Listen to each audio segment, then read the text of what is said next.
कोण सांगेन?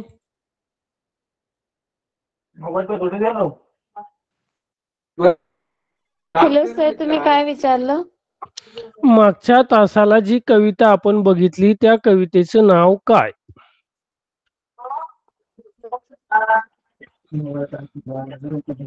सर, मी मागच्या तासाला जॉईन नव्हते. बर, जाऊ द्या, काय हरकत नाही. आपण सुरुवात करूया. आज अशीच एक नवीन कविता जी आहे ते आपण पाहणार आहोत. त्या कवितेचं नाव आहे निरोप. सर्वांनी आपले माईक जे आहे ते म्यूट ठेवा. अजूनही आपले जे फ्रेंड जे आहेत ते जॉईन झालेले नसतील तर त्यांना मेसेज करून सांगा की आपला क्लास जो आहे तो सुरुवात झालेली आहे, तर सर्वांनी जॉईन व्हा. आणि कुणीही आता माईक जे आहेत तर अनम्यूट करणार नाही. तुम्हाला सांगितलं जाईल त्यावेळेसच तुम्ही आपला क्लास जो आहे तो अनम्यूट करून तुम्ही प्रश्न जे आहे ते विचारू शकता. समजले सर्वांना? सर, आपण मागच्या वेळेस महाराष्ट्रावरून टाक काय अगदी बरोबर आहे. महाराष्ट्रावरून टाक ओवाळी काया ही कविता बघितलेली आहे. शब्दशः आता आपण पाहत आहोत निरोप. ज्या पद्मा गोळे आहेत यांची ही कविता आहे. पद्मा गोळे कोण आहेत? पद्मा गोळे कवी सर, कवयित्री सर, कवयित्री. बर, काय अजून काय माहिती कवयित्री त्यांच्या बाबत?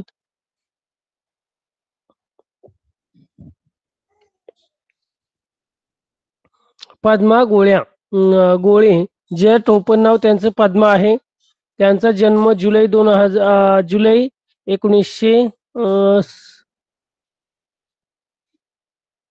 जन्म 10 जुलै 1993 रोजी तासगाव येथील पटवर्धन राजघराण्यात जन्म त्यांचा झाला आणि पुण्याच्या श्रीमती दामोदर SNDT महाविद्यालय त्यांनी MA म्हणजे पदव्युत्तर अभ्यासक्रम जे आहे ते MA त्यांनी पूर्ण केलेले आहे.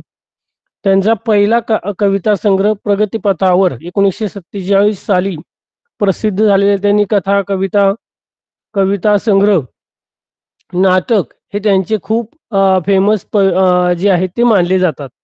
निहार, स्वप्नजा, प्रगतीपथावर, आकाशवेडी, श्रावण मेघ इत्यादी कविता संग्रह, नवी जाणीव, रायगडावरील एक रात्र, स्वप्न इत्यादी नाटिका, वाळवंटातील वाट ही कादंबरी त्यांची प्रसिद्ध आहे. अशा या पद्मा गोळे यांची माहिती आपण सविस्तर. एक साहित्य प्रकार कविता नाटक हा त्यांचा साहित्य प्रकार आहे. आणि या पद्मा गोळे या मराठीतील या कवयित्री आहे, लेखिका आहे. आणि त्यांनी निरोप ही कविता प्रस्तुत कविता आपल्याला अभ्यासायला दिलेली आहे आपल्या समोर. आणि या कवितेचा काय आहे तर निरोप. कोणाला आपण निरोप देतो?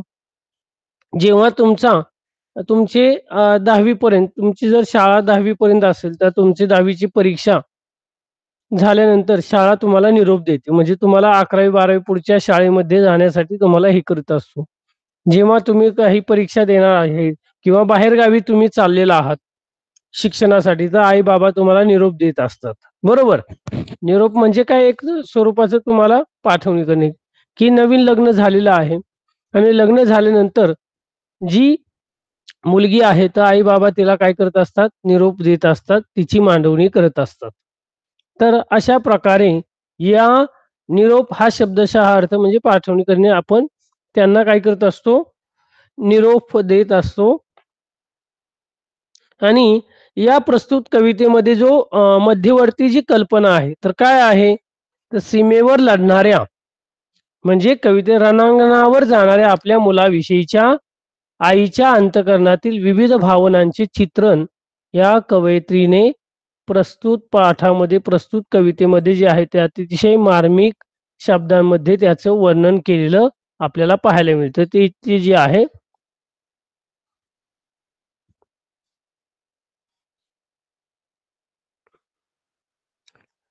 तर या पद्मा गोळे 1973 1998 प्रसिद्ध मराठी कवयित्री आणि लेखिका. प्रमुख कृती त्यांची कविता संग्रह निराहा, स्वप्नजा, प्रगतीपथावर याविषयी, नाटिका आणि कादंबरी. त्यांचा फोटो जर तुम्हाला पाहायचा असेल साधारणतः कशा प्रकारे, किंवा तुम्ही गुगलला विकिपीडियाला जर पद्मा गोळे टाकलं तर तुम्हाला साधारणतः येईल. ते 1993 ते 1998 हा त्यांचा कार्यकाळ आहे. साधारणतः त्यांच्या मृत्यूचा पण एकच मिनिट सांगतो काय दिलेलं आहे का. हा, फेब्रुवारी 2012 सॉरी 12 फेब्रुवारी 1998 साली त्यांचा मृत्यू झालेला आहे पुणे या ठिकाणी. म्हणजे सध्या त्या हयात नाहीत, पण त्यांचे हे साधारणतः कविता संग्रह सगळे मराठीमधले प्रसिद्ध आहे. माझा आवाज येतोय सर्वांना?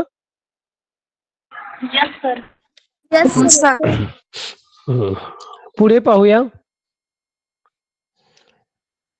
आईचं हृदय आणि देशावर सीमेवर लढणाऱ्या एक वीर सैनिकाचं, की रणांगणावर जाणाऱ्या आपल्या मुलाविषयीच्या आईच्या हृदयातल्या ज्या भावना आहेत हृदयातल्या, त्यानंतर या वीर सैनिकाची किंवा सैनिकाची पूजा करतानाचे, देशाच्या लढाईसाठी लढणाऱ्या सैनिकांचा गौरव ते करते आणि अंतःकरणातून आईच्या अंतःकरणातील विविध भावनांचे चित्रण या कवितेचा विषय आहे.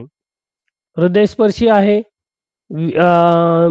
त्यांचं औक्षण करणे असेल, ओवाळणे असेल, की त्याचा निरोप देत आहे.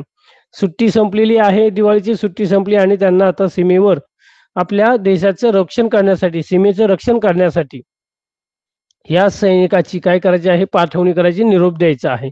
म्हणून ओल्या अंतःकरणाने कवीच्या मनात आलेल्या आपल्या मुलाविषयी ज्या जवानाच्या आई जे आहेत त्यांच्या अंतःकरणात आलेल्या भावभावनांचे चित्रण या प्रस्तुत कवितेमध्ये कवयित्री पद्मा गोळे यांनी केलेलं आहे.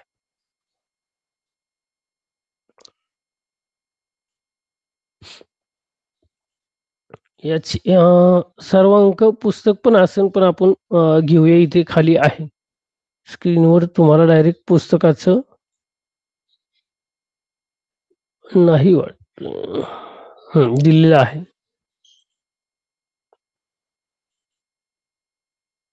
तुम्ही तुमच्या स्क्रीनवर झूम करून पण पाहू शकता, किंवा सगळ्यांक पुस्तकं आहे. बाल चाळला सराना घरी बांधिते तोरण, पंचप्राणांच्या ज्योतीनी तुझ करीते औक्षण. आपण पाहतो बऱ्याच विविध प्रकारच्या भूमिका बजावत असताना आपण काय करत असतो, आपली आई घरातले जे आहे ते आपलं औक्षण करत असतो. कुठलंही काम, किंवा तुम्ही बाहेर चालला असेल किंवा परीक्षेला चालला असेल तर काय करत असते आई जी आहे ती पंचारतीने जी आहे ती आपली ही करत असते, आपलं तोंड गोड करत असते आणि जे कार्यासाठी आपण चाललेलो आहोत त्या कार्यासाठी यशस्वी सफल होऊन यावं असा आशीर्वाद आपले आई बाबा आपल्याला देत असतात. बाल चालला सराना घरा बांधिते तोरण, पंचप्राणांच्या ज्योतीनी तुझं करीते औक्षण. आई आपल्या बाळाला जे आहेत एक प्रकारचा शुभ शकुन, चांगला जो ताड जे आहेत तर पंच आरतीनं जे आहे तर काय करत असते, आपल्या बाळाला, आपल्या मुलाला जे आहेत ते काय करत असते, त्याचे औक्षण करत असते, त्याचे ओवाळणे जे आहे ते करत असते.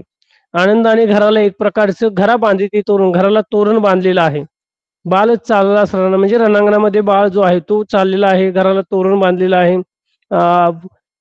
सजवलेलं आहे दार व्यवस्थित, आणि माझ्या पंचप्राणाच्या ज्योतीने तुझे औक्षण करत आहे, तुझे शुभ चिंतते. म्हणजे आपले आई बाबा जे आहेत तर आपलं शुभ चिंतत असतात, नेहमी आपल्याला जे आहे तर काय करत असतात, आपल्या चांगल्या प्रकारे आपल्याला यश लाभावं, आपलं आयुष्य चांगलं लाभावं यासाठी आपली आई, आपले बाबा जे आहेत, आपल्या घरातील व्यक्ती, आपले प्रियजन हे नेहमी आपल्याला काय करत असतात, चांगले शुभ आशीर्वाद देत असतात, शुभेच्छा देत असतात, की तू ज्या कामासाठी चाललेला आहात ते चांगलं काम जे आहे ते चांगलं कर, तुझं आरोग्य जे आहे ते निरोगी राहू दे, तुला चांगलं शक्ती बळ जे आहेत ते जे काही काम करण्यासाठी चाललेलं आहे ते चांगलं तुझ्या हातून होऊ दे, यासाठी जी आहे ते आई आपल्या मुलाची जी आहे ती पाठवणी करत आहे, बाळाला निरोप देत आहे. याच विक्रमी बाहूंनी स्वतंत्रता राखायची, खांद्यावरती या विसावे शांती उद्याच्या जगाची. बाळा, तुला पराक्रमाची म्हणजे याच विक्रमी पराक्रम एक प्रकार हाताने भारताचे, आपल्या भारत भूमीचे, या भारत मातेचे तुला काय करायचे, जे रक्षण करायचे आहे, सीमेचे रक्षण करायचे आहे. त्यामुळं तुझा जे खांद आहे, तुझे जे खांदा जो आहे, तुझे हात जे आहेत ते बळकट राहावे आणि एक प्रकारे पूर्ण जगाला, पूर्ण भारताला जे आहे ते शांततेमय एक प्रकारची शांतीने जी आहे ती झोप लागावी. कारण तुम्ही काय करत आहात, तुम्ही सर्व जवान, तुम्ही सर्व सैनिक जे आहेत ते चांगल्या प्रकारे पहारा देत आहे, देशाच्या सीमेचे रक्षण करत आहे.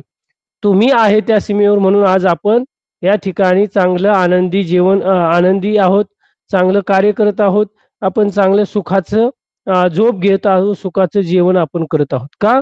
कारण आपल्या भारताच्या सीमेवर करत आहे हे हे सैनिक जे आहे, शूर जवान जे आहेत ते हे अहोरात्र काय करत आहे, पहारा देत आहे, सीमेचे रक्षण करत आहे, देशाचं रक्षण करत आहे. तुझ्या पराक्रमाने तू उद्याच्या जगाचा शांतदूत ठरणार आहे. आणि तू जो पराक्रम करणार आहे, खांद्यावरती या विसावे शांती उद्याच्या जगाची. आणि एक प्रकारे शांती विसवण्याचं काम जे आहे, खांद्यावरी विसावे उद्याच्या जगाची शांती. आणि एक प्रकारची जी आहे तू शांतीदूत म्हणून तू एक ठरणार आहे. कारण का? तू देशाचं रक्षण करत आहे, सीमेचे रक्षण करत आहे. म्हणून या माझ्या डोळा नाही थेंबही दुःखाचा, मीही महाराष्ट्र कन्या, धर्म जाणते वीरांचा. तू जेव्हा देशाच्या सीमेचे रक्षणासाठी तू जात आहे, तर मी दुःख व्यक्त करणार नाही, माझ्या डोळ्यातून अश्रू जे आहेत ते ढाळणार नाही. कारण आपण पाहतो, कारण हे जे जवान जात आहेत, हे जे सैनिक जात आहेत, काही यांचा भरोसा नाही किंवा यांना कधी शत्रूची गोळी त्यांचा जो सीना आहे त्यांच्या छातीवर लागेल हे सांगता येत नाही. आणि तरीही आपली आई जी आहे ती म्हणते की मी तुला चांगलं शुभ शकून, तू चांगल्या, मी कुठल्याही प्रकारचे तुला जे आहे ते जाताना, पाठवताना, तुला निरोप देताना मी माझ्या डोळ्यातून अश्रू जे आहेत ते दुःख जे आहेत ते मी करणार नाही, तुला आनंदाने जे आहेत ते मी पाठवणार आहे. माझे डोळे आसवांनी थांबवलेले आहे, एक प्रकारचे अश्रू जे आहेत मी थांबवलेले आहेत. मी सुद्धा काय आहे, महाराष्ट्र कन्या आहे, मी सुद्धा महाराष्ट्र कन्या आहे.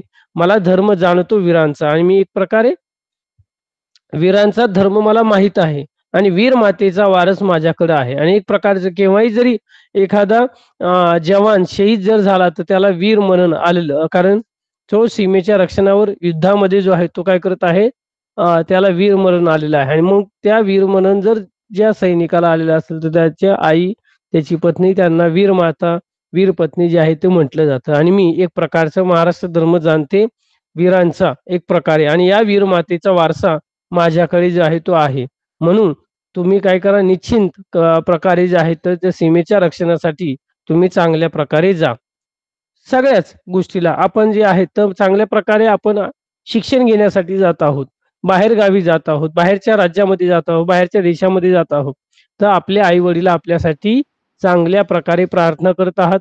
अहोरात्र तुम्हाला चांगले शिकवण्यासाठी जे आहेत तर ते काय करत आहात, मेहनत करत आहात, घाम गाळत आहेत, शेतामध्ये असेल काम करत असतील, आणि तुम्हाला चांगल्या प्रकारे शिक्षण, तुमचे स्वप्न त्यांनी जरी अधुरे, त्यांचे स्वप्न पूर्ण झालेले नसतील तर पण आपल्या मुलामुलींचे स्वप्न चांगल्या प्रकारे साकार व्हावे, त्यांनी चांगलं जीवन जगावं, चांगली शाळा शिकावी, त्यांनी चांगलं मोठं व्हावं, यासाठी ते अहोरात्र प्रयत्न करत आहेत. आणि म्हणून त्यांचा विश्वास जो आहे तो तुमच्यावर खूप आहे, आणि तुम्ही त्या विश्वासाचं जे आहे नक्कीच सोनं करायला हवं. आणि मग ही आपली जी आई आहे तर ती आपल्या मुलाला जे आहे ते एक प्रकारचा निरोप देण्यासाठी, त्याला पंच आरतीनं ओवाळण्यासाठी की ती सांगते, अरे मी आनंद अश्रू किंवा माझे जे डोळे आहेत मी दुःखाने तुला निरोप देणार नाही किंवा अश्रू ढाळणार नाही. कारण मला जाणतो, महाराष्ट्र धर्म जाणतो, वीर मातेचा धर्म जाणतो, आणि तुम्ही देशाच्या रक्षणासाठी गेलेला आहात. आणि म्हणून तुम्ही एक प्रकारचे उद्याचे देशाचं रणांगण एक शांतिदूत म्हणून हे राहणार आहे. आणि मी सुद्धा एक राष्ट्रकन्या आहे, मी सुद्धा राष्ट्रकन्या, महाराष्ट्र कन्या आहे. आणि मी लढणे हा वीरांचा धर्म आहे, हा वीरांचा धर्म आहे. आणि या वीर मातेचे वीर मातेचा वारसा माझ्याकडं जो आहे तो आलेला आहे आणि म्हणून मी तुला चांगल्या अंतःकरणाने जो आहे तो तुला निरोप देणार आहे.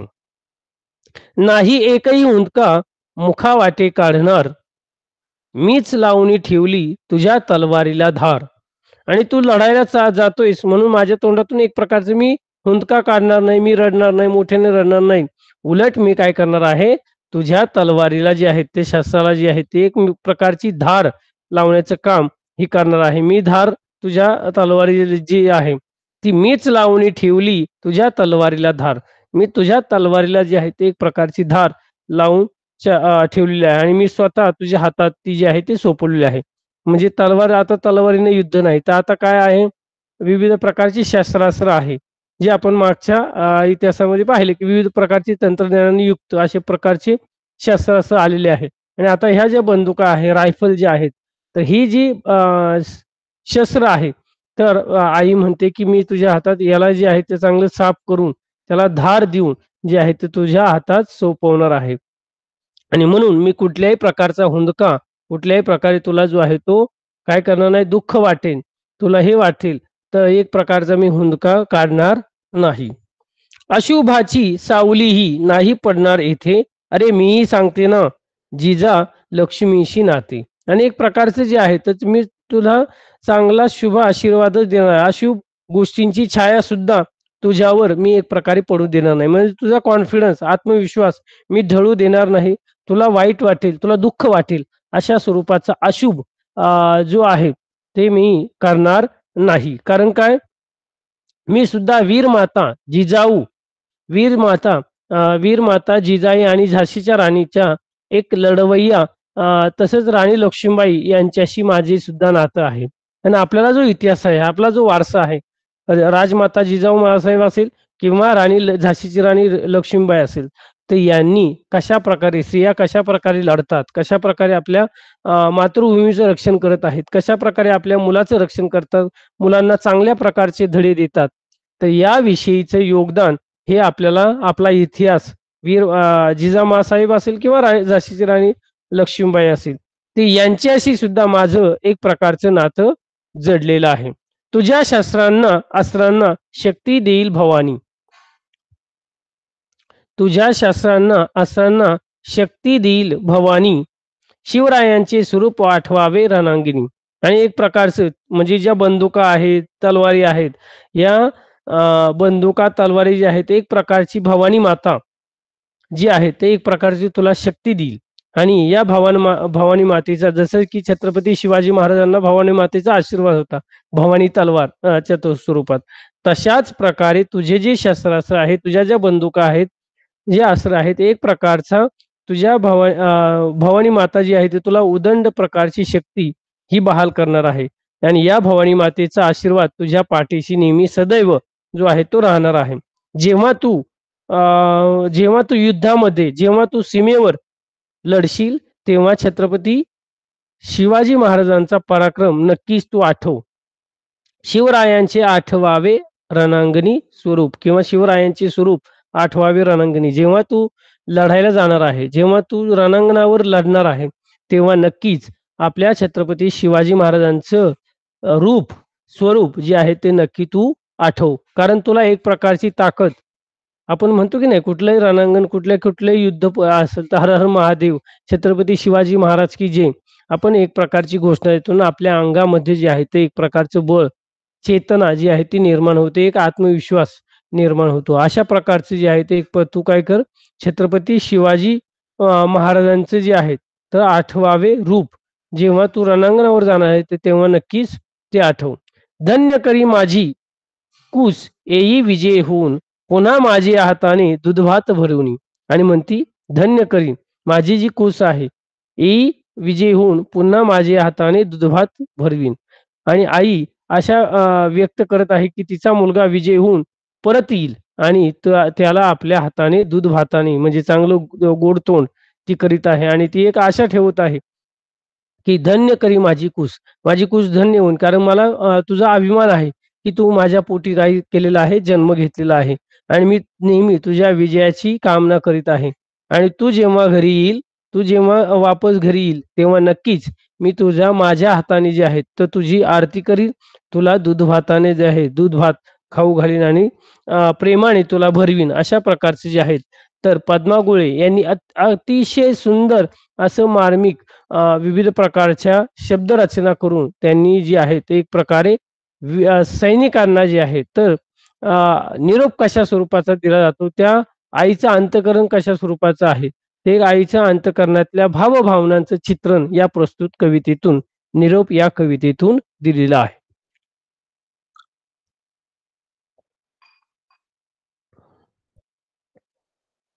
समजले सर्वांना? हो सर. Yes sir. ही एक कविता आहे.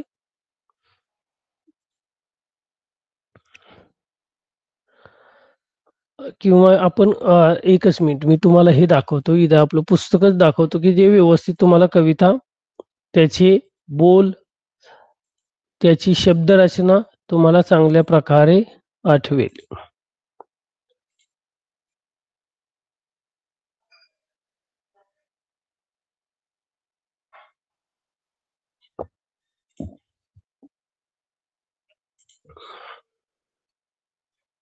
दिसते आता व्यवस्थित स्क्रीन? Yes sir.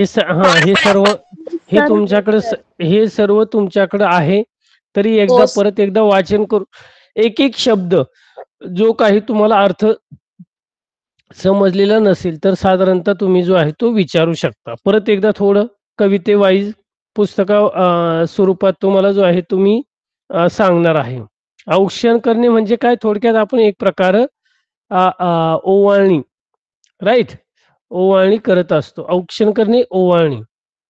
बाळ चालला म्हणजे थांबा. बाळ चाललास रणांगण युद्धभूमीवर, घरा बांधिते तोरण, घराला जे आहे ते तोरण, मग आंब्याच्या याचं असेल, झेंडूच्या फुलांचं असेल, पंचप्राणांच्या ज्योतीने मी एक प्रकारे तुझी काय करणार आहे, आरती करणार आहे, ओवाळणार आहे.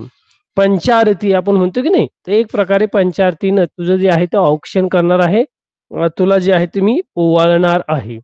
याच विक्रमी बाहूंनी स्वतंत्रता राखायची, खांद्यावरी या विसावे शांती उद्याच्या जगाची.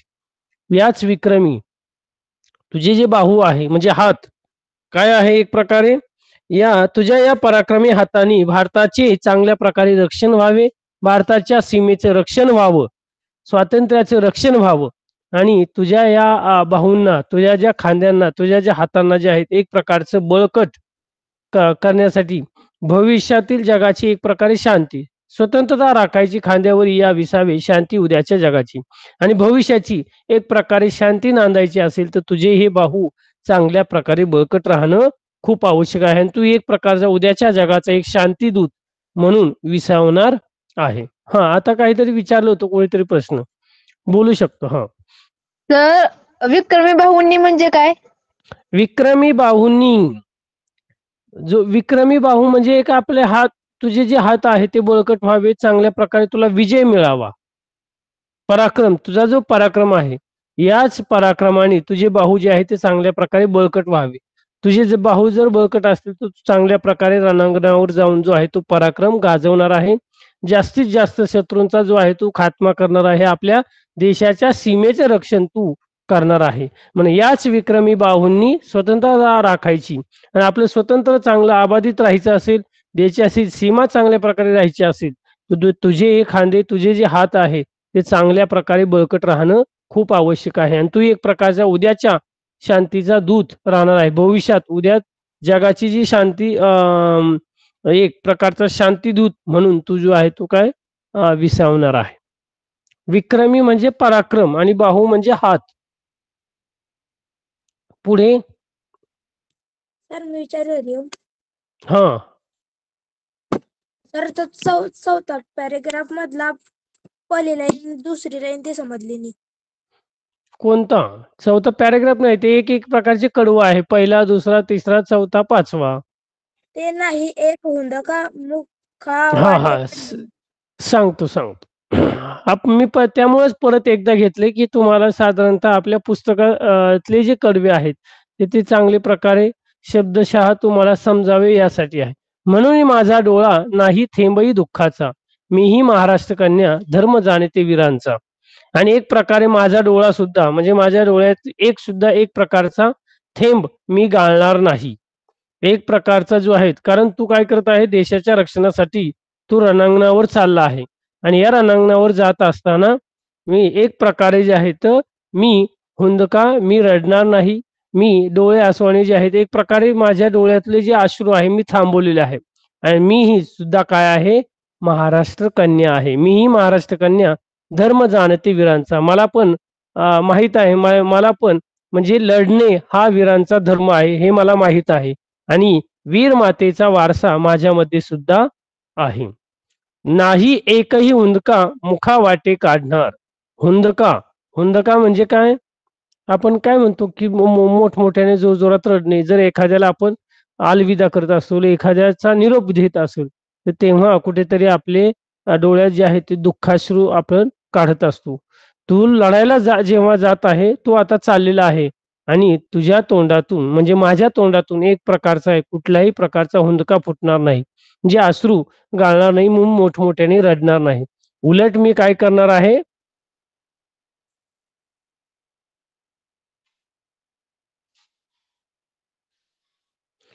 मीच लावणी ठेवली तुझ्या तलवारीला. उलट मी काय करणार आहे, तुझ्या तलवारीला तुझे शस्त्रास्त्र जे आहे तर त्या शस्त्राला मी धार लावून ठेवलेली आहे. आणि मी स्वतः तुझ्या हातात ती सोपवलेली आहे किंवा सोपवणार आहे. समजले हरिओम? Yes sir. हुंदका म्हणजे आपण मोठ्याने रडणे, मोठमोठ्याने जोरात रडणे. अशुभाची सावली ही, अशुभ म्हणजे काही अशुभ घडणे असेल, अशुभाची गोष्ट असेल, अशुभाची छाया सुद्धा आम्ही तुझ्यावर पडू देणार नाही. म्हणजे सावली, अशुभ काही घटना आहे जे आहे ते तर तुझ्यावर पडणार नाही, यासाठी मी काय करेन, मी प्रयत्न करेन आणि त्या पडून देणार सुद्धा नाही. कारण मी काय आहे, अरे मीही सांगेन ना, जिजा लक्ष्मीशी नाते. आणि माझं सुद्धा काय करणार आहे, वीर माता जिजामाता, जिजामाता असेल किंवा झाशीची राणी लक्ष्मीबाई असेल, तर यांच्याशी माझं जे आहे ते नातं आहे. आणि त्या जशा रणांगणावर जशा मुलांसाठी जसं आपलं रणांगण गाजवलेलं आहे, तर तशा प्रकारे मी सुद्धा त्यांच्याशी नातं सांगेल.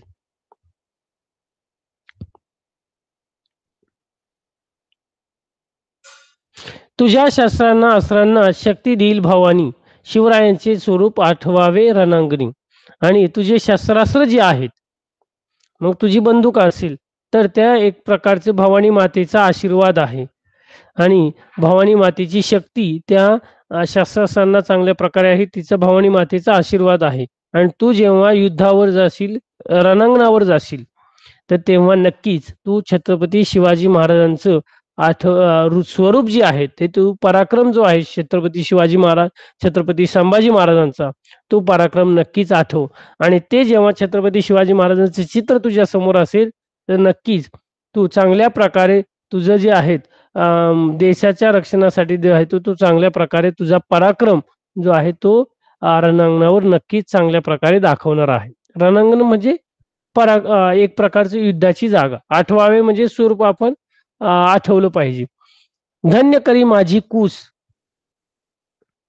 येई विजय होऊन पुन्हा माझ्या हाताने दुधभात भरवीन. आणि विजय होऊन तू एक माझ्या पोटी जन्म घेतलास. आई म्हणते की माझ्या पोटी जन्म घेतलास, अशी माझी कूस जी आहे ती धन्य झालेली आहे. आणि तू जेव्हा तो विजय जो आहे तुम्ही चांगल्या प्रकारे साजरा करेल आणि माझ्या हाताने तुझी पंचारती करून मी तुला दूधभात भरवण्याचं काम जे आहे ते नक्की तुला करणार आहे माझ्या हाताने. कारण मला धन्यता वाटेल की तू माझ्या पोटी जो आहे तो जन्म घेतलेला आहे, तो माझा पुत्र आहे. आणि माझी जी कूस आहे ती नक्कीच धन्य झालेली आहे. आणि मग तुझ्या विजयाचा, तुझ्या पराक्रमाचा जो आहे तो नक्कीच काय करेन, तू जेव्हा परत घरी येशील तेव्हा मी चांगलं तुझं औक्षण करेन आणि तुझा दूध भात तुला चांगल्या प्रकारे माझ्या हाताने भरवील. समजलंय का सर्वांना? Yes sir, I understand. हा, काही कोणाला प्रश्न आहे? No sir. No sir. शब्दशः साधारणतः आता मी सर्व शब्दांचे साध्या सोप्या भाषेत तुम्हाला सांगितलेलं आहे. खूप छान प्रकारे मांडणी शब्दांची मांडणी जी आहे ती पद्मा गोळे यांनी या प्रस्तुत कवितेत केलेली आहे, की एक प्रकारे एक सैनिकाची जी आई आहे, तर ती आपल्या मुलाला जी आहे ती कशा प्रकारे पाठवणी करत आहे, तिचा निरोप देत आहे. आणि या जड अंतकरणाने जे आहे, तर मग पाहतो आपण की बऱ्याच वेळा तिला पण खूप वाईट वाटत असतं. पण आपल्या मुलाचा आत्मविश्वास ढळू न देवा, त्याचं खच्चीकरण न व्हावं, त्याला चांगलं तो चांगल्या स्मित हास्याने चांगलं वाटावं, अशुभ न वाटावं यासाठी ते आपलं जे दुःख आहे ते अंतःकरणात ठेवून त्या चांगल्या मनाने ते ते काय करत आहे, आपल्या मुलाला आपल्या मुलाचा निरोप जो आहे ती घेत आहे. समजले सर्वांना? काही प्रश्न आहे तर घेऊ शकता आपण प्रश्न उत्तरांसाठी ठेवूया आणि मग नंतर शेवटचा स्वाध्यायाचे प्रश्न आपण घेऊया. Okay sir. सर स्वाध्याय घ्या. काही कोणाला प्रश्न? No sir. No sir. No sir. No sir. सर्वांना समजले? हो. Yes sir. Yes sir. Yes sir. योग्य पर्याय निवडा व विधान पुन्हा लिहा. कवितेतील आई आपल्या मुलाला औक्षण करत आहे कारण तुम्हाला जी उत्तर येते त्याने कारण तो हात वरती. रणांगणावर जातो. मला डायरेक्ट उत्तर देऊ नका. ज्याला उत्तर येते त्यांनी फक्त रेज हँड जी आहे ती इथे करा, की जेणेकरून आहे व कॉमन उत्तर मला जे आहे ते सर्वांचे एकत्रित उत्तर नको. रितिका सांग बरं. कारण तो रणांगणावर जाणार आहे. कारण तो रणांगणावर जाणार आहे. औक्षण करत आहे. मुलाचा वाढदिवस तो रणांगणावर, त्याने रणांगणावर शौर्य गाजवले आहे. त्याने क्रीडा स्पर्धेत. तर उत्तर क्रमांक 2 हे याचं उत्तर आहे. खालील शब्दातील सूचित होणारा अर्थ. अशुभाची सावली.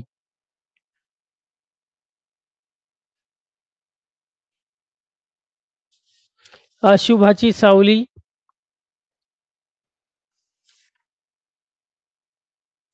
काय सांगता येईल? सर हात वर आहे त्यांना विचारा. हो, प्रेरणा सांग. सर अशुभाची सावली म्हणजे वाईट सावली तिच्या मुलावर पडू नये याला अशुभाची सावली म्हणजे वाईट सावली. हरिओम. ओके पंचप्राणांच्या ज्योतीने औक्षण. सर मला पहिला माहित आहे. बर. हा पहिला सांग, परत एकदा रिपीट कर. शत्रूंची झूंज देण्यासाठी सैनिक जातात तेव्हा त्यांचा प्राणांच्या शाश्वती नसते. बरोबर आहे. सर मी अंजली. दुसरा सांगू. हा अंजली सांग बरं. पंचप्राणांच्या ज्योतीने औक्षण करणे. मनापासून स्वागत करणे. स्वागत. इथे स्वागत आहे का? काय दिले? हा, ओवाळणी करणे, औक्षण करणे. पंचप्राण म्हणजे 5 प्राण्यांचा समूह. आपण म्हणतो की नाही पंचप्राणांनी जे आहे ते एक प्रकारचं. मग त्यामध्ये ताटामध्ये जे दिलेलं आहे, अग्नी आहे, वायू आहे, आपण पाहतो विविध प्रकारच्या गोष्टी आहे, 5 गोष्टी. तर त्याने ओवाळणी करणे. पंचप्राणाहून पंचारती बऱ्याच वेळा म्हटलं जातं, राईट? तर ही पंचारती Yes, sir. म्हणजे कवितेच्या आधारे खालील तक्ता आपल्याला पूर्ण करायचा आहे. कवितेचा विषय, कवितेतील पात्र, कवितेतील उल्लेख, आलेल्या थोर व्यक्ती आणि आईने व्यक्त केलेली इच्छा.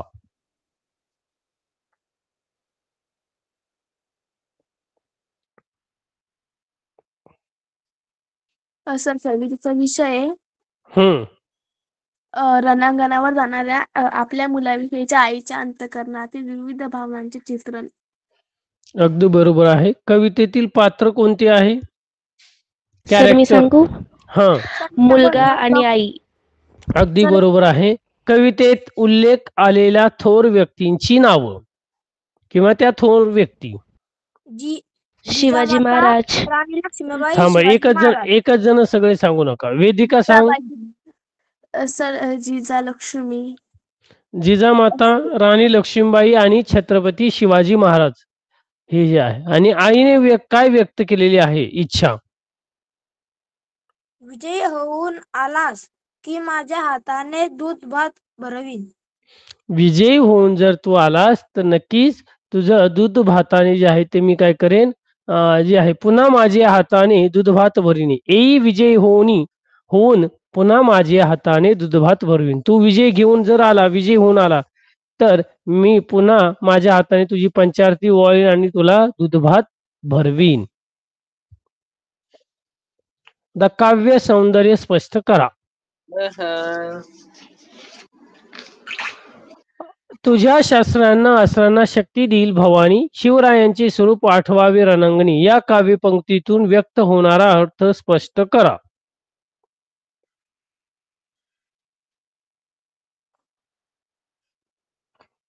हे आपण काव्य सौंदर्य आणि आशय सौंदर्य याच्या विषयीची माहिती पाहिलेली आहे. पाहूया आता कोण जरा वेगळं सांगते, कोणाकोणाला येते. कोणी कोण सर मी हात वरती, सांगू? थांबा, कोण कोण हात वरती करते, मला ज्यांचे येते त्यांनी रेज हँड करा.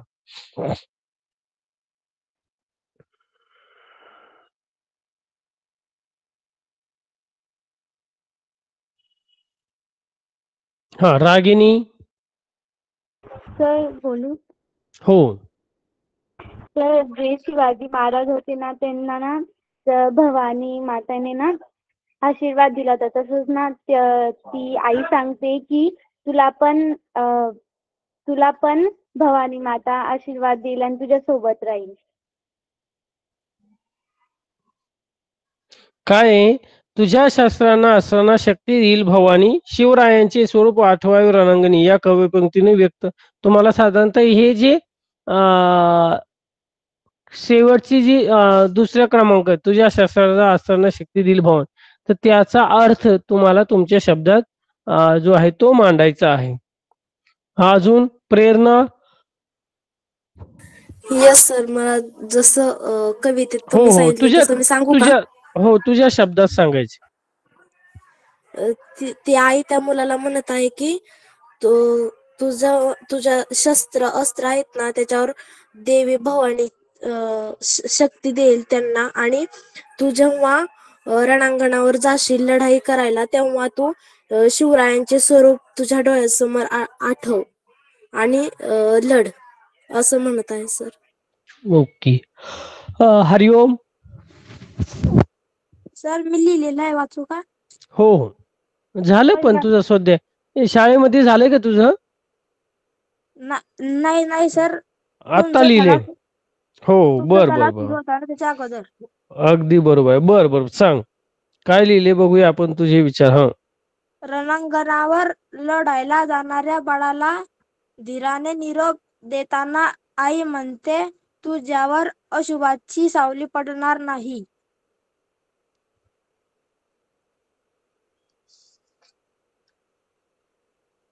सर मी सांगू का?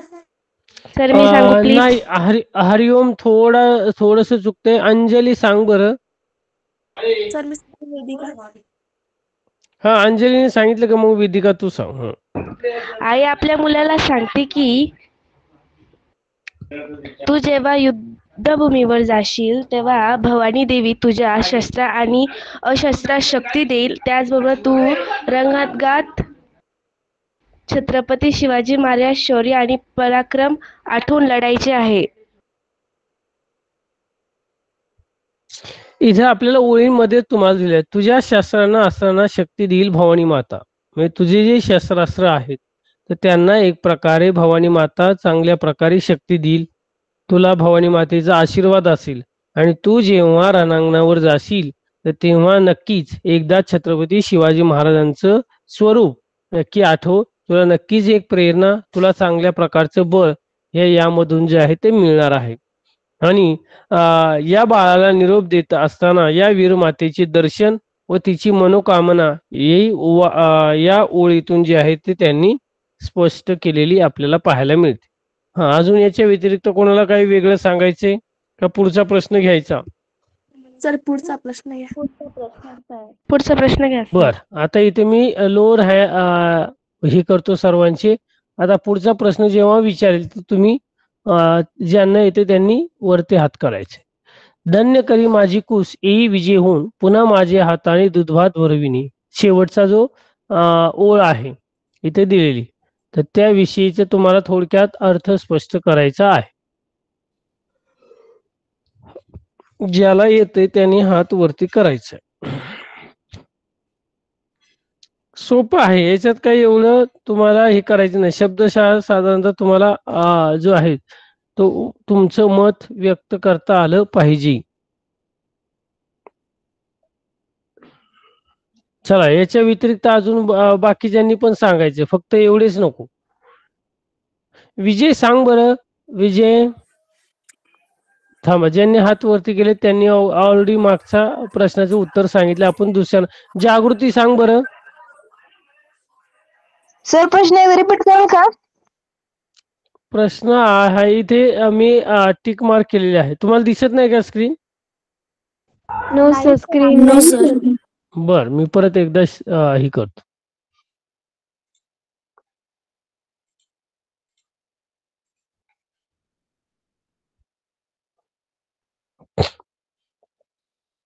हा दिसते, मी जी टिक केलेली आहे 2 नंबरचा प्रश्न. सर दिसत आहे. धन्य करी माझी कुस येई विजय होऊन, पुन्हा माझ्या हाताने दुधभात भरविणे. या कवी पंक्तीतील भाव सौंदर्य स्पष्ट करा.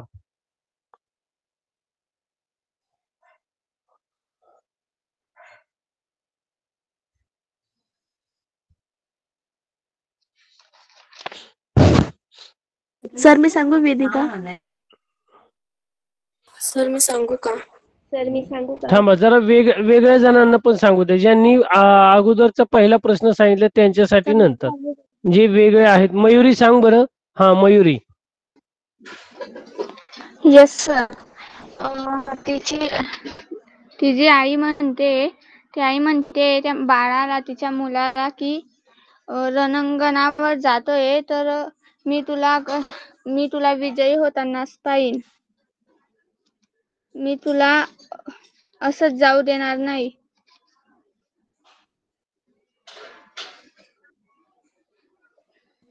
तिला स्वतःच्या बाळाच्या पराक्रमावर विश्वास आहे. ती महाराष्ट्र कन्या आहे, वीरमाता आहे. काही अशुभ घडणार नाही याची तिला खात्री आहे. आईला आपण बाळाला जन्म दिल्याचे सार्थक होईल. मग ती आपल्या लहानपणी अशी प्रेमाने दूधभात भरवायची तशी तिला आताही भरवीन. आई बाळाला कर्तृत्वावर असलेली खात्री आणि विश्वास, निरंतर माया या ओळींतून आपल्याला समजतो सर, म्हणजे स्पष्ट होतो. सर मी सांगू वेदिका? हा सर या ओळीत ना जी आई आहे ना, सैनिक मुलाची आई, ती आपल्या मुलाला लग्नासाठी पाठवताना असे म्हणते की तू विजय होऊन परत येशील ना, म्हणजे माझ्या मातृत्वाची धन्यता होईल. ती त्याला पुन्हा आपल्या हाताने दूधभात भरवीन अशी आतुरता व्यक्त करते तिच्या शब्दात. यातून मातेचे प्रेम आणि तिची ठाम निर्धार आणि तिच्या मुलाच्या पराक्रमावर विश्वास दिसून येतो सर. अगदी बरोबर आहे. हो सर, या काव्यपंक्तीत आईची आपल्या मुलावर असलेली अपार माया आणि प्रेम दिसून येते.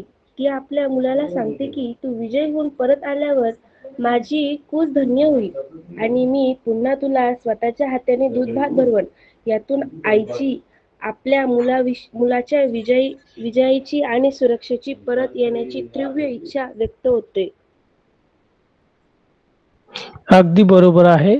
पुढचा प्रश्न आहे, तुम्हाला कवितेतील वीर मातेच्या भावना तुमच्या शब्दात लिहा.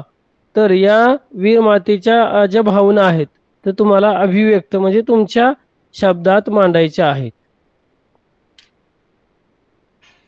सर सांगू का? हो सर मी सांगू?